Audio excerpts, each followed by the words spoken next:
ಭಗವಂತನಾದ ಭೂವರ ಸ್ವಾಮಿಗೆ ಅವನ ಪ್ರೀತ್ಯರ್ಥವಾಗಿ 18 ಮೂಲ ಮಂತ್ರಗಳಿಂದ ಅಧಿಕಾರ ಸಿದ್ಧಿಗಾಗಿ ಹೋಮ ಮಾಡಲಾಗಿದೆ. ಹಾಗೂ ಇಲ್ಲಿನ ಅಧಿದೇವತೆಯ ಮಹಾಲಕ್ಷ್ಮಿ ಅವಳ ಕೃಪೆಯಾಗಲಿ ಅಂತ ಹೇಳಿಬಿಟ್ಟು ಸಪ್ತವಿದ್ಯಾ ಹೋಮವನ್ನು ಮಾಡಿದ್ದೀವಿ. ಅದರ ಜೊತೆಗೆ ಎಲ್ಲ ದೃಷ್ಟ ನಿವಾರಣೆಗಾಗಿ, ದುಷ್ಟ ಶಕ್ತಿಗಳ ನಿವಾರಣೆಗಾಗಿ ನೃಸಿಂಹ ಹೋಮ ಮತ್ತು ರುದ್ರ ಹೋಮವನ್ನು ಮಾಡಲಾಗಿದೆ. ಅವರಿಗೆ ಒಳ್ಳೆಯದಾಗಲಿ, ಉನ್ನತವಾದ ಅಧಿಕಾರ ಪ್ರಾಪ್ತಿಯಾಗಲಿ ಅಂತ ಪ್ರಾರ್ಥನೆ ಮಾಡಿದ್ದೀವಿ. ನಾವು ನಮ್ಮ ಕೆಲಸ ಪ್ರಾರ್ಥನೆ ಮಾಡುವುದು. ಈಗ ಪೂರ್ಣಾವತಿ ಕಾಯ್ತಿದ್ದೀವಿ. ಅವ್ರು ಬಂದ ಕೂಡಲೇ ಪೂರ್ಣಾವತಿ ಮಾಡಿ ಭಗವಂತನಿಗೆ ಪಟ್ಟಾಭಿಷೇಕ ಮಾಡ್ತೀವಿ.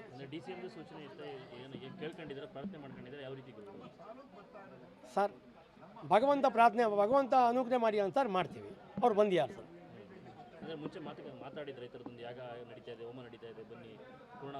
ಗೊತ್ತು ಸರ್, ಅವ್ರಿಗೆ ಮಾಹಿತಿ ಇದೆ ಸರ್.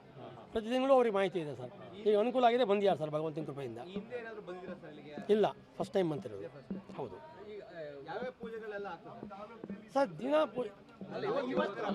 ಅವ್ರಿಗೋಸ್ಕರ ಹೇಳಿದ್ನಲ್ಲ, ಈಗ ಹೋಮಗಳು ಮಾಡಿದ್ದೀವಿ ಅಂತ ಹೇಳಿದ್ನಲ್ಲ ಸರ್. 12 ವರಾಹ ಮಂತ್ರದಿಂದ ಹೋಮ, ಸಪ್ತವಿದ್ಯಾ ಹೋಮ, ಕೃಷ್ಣ ಹೋಮ, ಸುದರ್ಶನ ಹೋಮ, ನರಸಿಂಹ ಹೋಮ, ಆಯಿತಾ, ಆಮೇಲೆ ರುದ್ರ ಹೋಮ.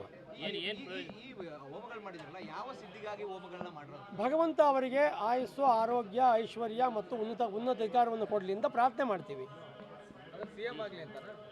ಉನ್ನತ ಅಧಿಕಾರ ಅಂದರೆ ಅದೇ ಅರ್ಥ ಸ್ವಾಮಿ. ನಮ್ಗೆ ಅದು ಜಾಸ್ತಿ ಗೊತ್ತಿಲ್ಲ, ನಾವು ದಡ್ರು. ಒಳ್ಳೇದಾಗಲಿ ಸ್ವಾಮಿ, ಒಳ್ಳೆ ಕೆಲಸ ಮಾಡ್ತಾರೆ, ಒಳ್ಳೇದಾಗಲಿ ಅವರಿಗೆ. ಅಧಿಕಾರ ಪ್ರಾಪ್ತಿಯಾಗಲಿ ಅಂತ ಆಸೆ ಪಡೋ ತಪ್ಪೆ. ನಾವು ಪ್ರಾರ್ಥನೆ ಮಾಡ್ಬೋದು. ಭಗವಂತ ಇಲ್ಲಿರ್ತಕ್ಕಂಥ ಸ್ವಾಮಿ ಭಗವಂತ ಎಲ್ರಿಗೂ ಕರುಣಿಸ್ತಾನೆ, ಅವ್ರಿಗೂ ಕರುಣಿಸ್ತೀನಿ ಅಂತ ಮತ್ತೊಮ್ಮೆ ಪ್ರಾರ್ಥನೆ ಮಾಡ್ತೀವಿ. ಅದಾದಮೇಲೆ ಅಭಿಷೇಕ ಇದೆ, ಅಭಿಷೇಕದಲ್ಲೂ ವಿಶೇಷವಾದ ಪ್ರಾರ್ಥನೆ ಮಾಡ್ತೀವಿ. 1000 ಲೀಟ್ರ್ ಹಾಲು ಮತ್ತು ಪುಷ್ಪಾಭಿಷೇಕ ಎಲ್ಲ ಮಾಡ್ತೀವಿ.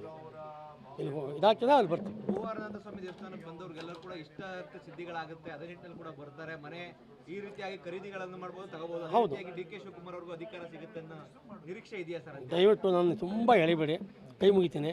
ಅವ್ರಿಗೆ ಒಳ್ಳೇದಾಗಲಿ ಅಂತ ತುಂಬ ಹಂಬಲ ಇದೆ. ಒಳ್ಳೇದಾಗಲಿ ಅಂತಲೇ ಪ್ರಾರ್ಥನೆ ಮಾಡ್ತೀವಿ. ಒಳ್ಳೇದಾಗಬೇಕು ಅವ್ರಿಗೆ. ಖಂಡಿತ ನಂಬಿಕೆ ಇದೆ ಸರ್. ವರಾಹ ಸ್ವಾಮಿ ಎಲ್ಲರಿಗೂ ಒಳ್ಳೇದು ವರಾಹ ಸ್ವಾಮಿ ಎಲ್ರಿಗೂ ಒಳ್ಳೇದು ಮಾಡ್ತಾರೆ. ಯಾರು ಪ್ರಾರ್ಥನೆ ಮಾಡ್ತಾರೆ ಅವ್ರಿಗೆಲ್ಲ ಒಳ್ಳೇದು ಮಾಡ್ತಾರೆ. ನೀವು ಬಂದು ಪ್ರಾರ್ಥನೆ ಮಾಡ್ತಾರೆ ಸರ್. ಇಲ್ಲಿ ಅಧಿಕಾರ ಸಿದ್ಧಿ, ಭೂಮಿ ಯೋಗ, ಕೋರ್ಟ್ ಸಂಬಂಧವಾದ ವ್ಯಾಜ್ಯಗಳ ನಿವಾರಣೆ, ಮದುವೆ, ಈ ಎಲ್ಲವನ್ನೂ ಭಗವಂತ ಕರುಣಿಸ್ತಾನೆ. ಇಲ್ಲಿ ಮಾನುಷ ಭಾವದಲ್ಲಿ ಭಗವಂತ ಇದ್ದಾನೆ.